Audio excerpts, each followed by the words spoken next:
Welcome back. Today we're going to do a quick one on KZ Xtra. So Xtra is KZ's latest TWS set, and it looks like this. For those of you who have followed KZ and their TWS sets for a while, you'll recognize the case. They've used a very similar case, if not the same case before in the past. You also notice that KZ tends to use the shell type that is very similar to their wired IMs, but in TWS form, so no wires, but very similar shell to some of their older style shells. Their newer one I think, is more oval shaped, like especially some of the recent KZ releases and CCA releases tend to use the more half kind of resin, half metal shells. This one was more of a traditional KZ style, but still. The nice thing about it is it a traditional fit. For those of you who have worn IAMs for quite a while, this will feel very natural in your ear. And it's kind of nice to have an IAM company do a TWS in the same style because you're used to it. Most TWS companies in particular don't tend to use this style at all. So let's kind of start at the top, and I will say if you are new to the hobby, this isn't KZ's first TWS, and it's not even the first one with DSP tuning. The past couple KZ TWS sets I think have actually used DSP tuning. If you're not sure what DSP tuning is, it sort of looks like this, and lots of TWS companies actually do the same thing. You end up seeing this lots of bass, hard cutoff, clean mids, and then they try to adjust the treble to match this, but this hard cutoff is usually something that you see, and it indicates kind of your first glance. It's probably a DSP doing that as opposed to trying to physically damper or use some combination of electronic circuits to do that. It's much easier to do that style in DSP, which is why you see it so often in TWS sets. So this one is the first one with ANC, so active noise cancellation, and it uses the super linear dynamic driver. First time I heard the super linear driver, I think, was on the ZSN Pro 2. So really nice dynamic driver, doesn't cost a lot. It tends to show up, so at least so far, it is showing up on the more affordable KZ wired sets. This one has the super linear dynamic driver, so high quality driver in a TWS set is always a welcome thing. And I will say this one is maybe the first one with Snapdragon Sound, adaptive aptX. I'm not sure. I thought in the past, and maybe it's only their ear hooks that they've used adaptive aptX, but this one definitely does have the full-blown current certification Snapdragon Sound with adaptive aptX. So really nice feature. I'll talk about that in a little bit later. So let's go through some reasons to buy it. And I'll talk about my use case in particular. For TWS, I tend to use them outside. I tend to not use them at my desk as a desktop replacement or for taking calls. I primarily use them outside for yard work. So I very much like a big V-style shape like this. The signature I prefer is V-shaped, energetic, engaging, mostly fun without fatigue. And if you look at the graph, you can kind of see exactly what they did here. So a linear style bass shelf. So again, I've talked a lot about wired sets that tend to ramp up the sub bass and that tends to have an unnatural emphasis on the drums. It's always nice to have something that cuts over, and whether that cuts over and dips a little bit, it's probably a little bit of both. But having that something that just extends linearly, it doesn't have this unnatural emphasis way out there, is something that's really nice. On a TWS, I probably don't really care as much, but the way they did it in DSP is actually pretty cool. And then the hard cutoff, so you're used to seeing lots of sets that do the kind of the glide that goes straight like this, like a 45-degree angle, and then hits the floor at about 200. So now we see KZ basically carries it across linear and then does a hard drop at 200, same 200.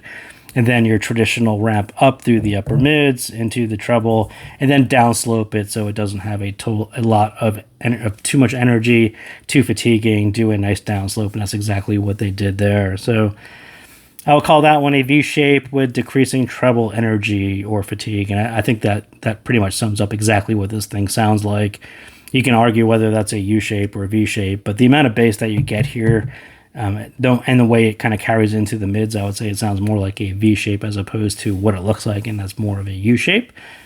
If you're used to IAMs, like I talked about, if you're used to IAMs, KZ's IAM shell shape will fit you more naturally than most TWS, whether those are in-ear or half in-ear, like the Lollipop style, Q-tip style, the Apple Air Pro style, the one that had the little stick hanging down.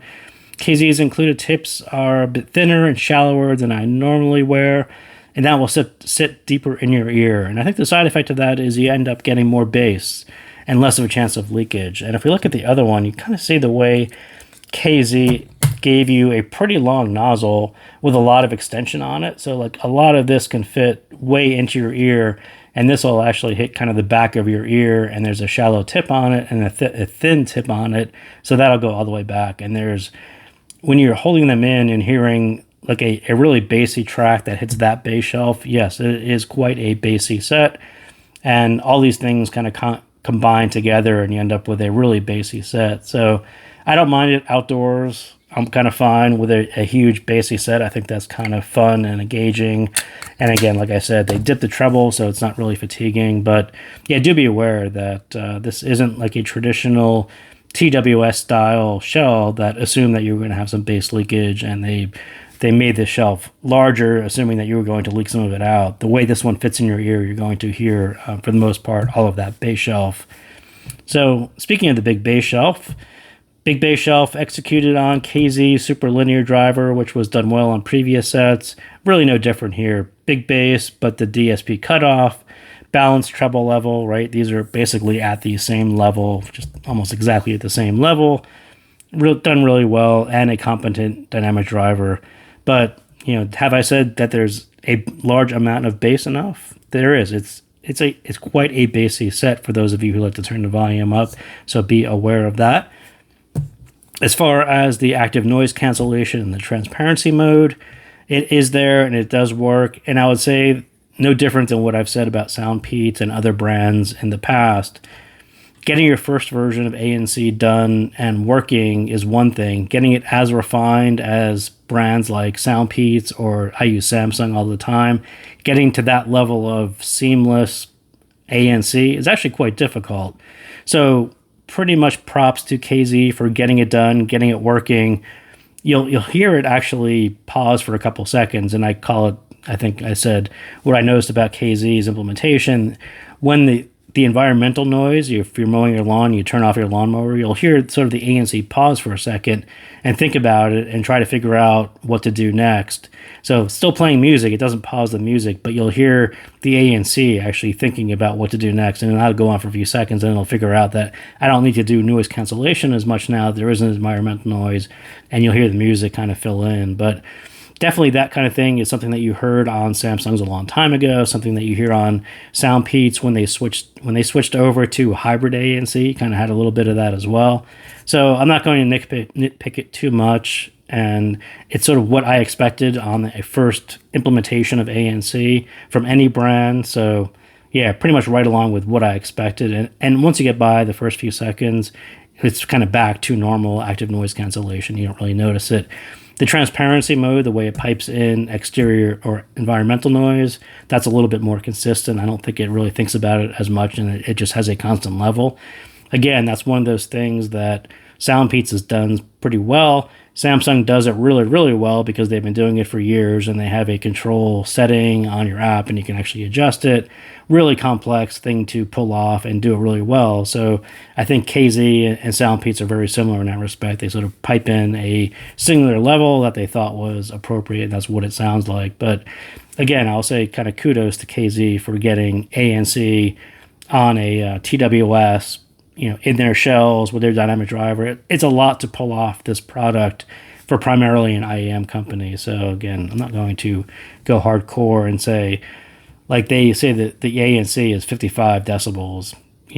When you look at that number is actually quite high compared to other brands. I'm not sure it actually hits 55, but I will take their word for it. But yeah, their ANC definitely working. Definitely it'll be refined in the future on future sets, and it'll only get better. But they got it working, and it's not. It wasn't nearly as bad as I thought it was going to be, or as ineffective as I thought it was going to be. I think it's kind of right alongside with what I expected there.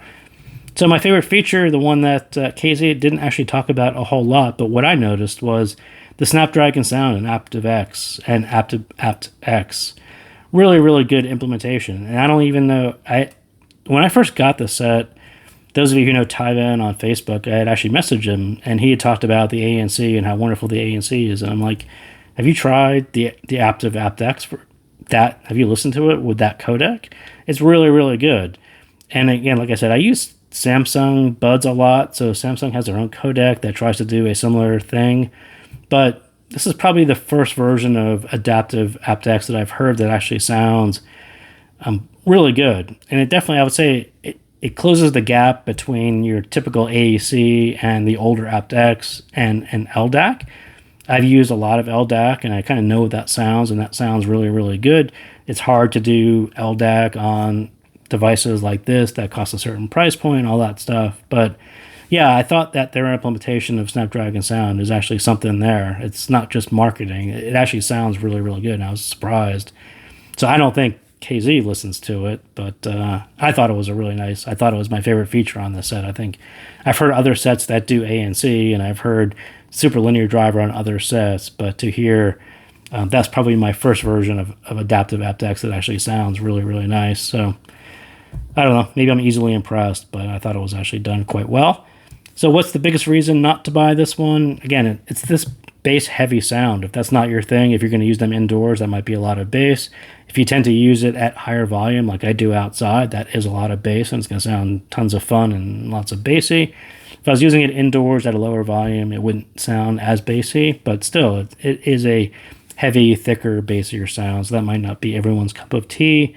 But for me, as I said, outdoors, yard work, this is a perfect signature. The one that I use, even on my Samsung earbuds or Soundpeats, they all tend to be EQ'd or come with a signature that looks very much like that as well. So thank you guys again for tuning in, and I'll see you next time.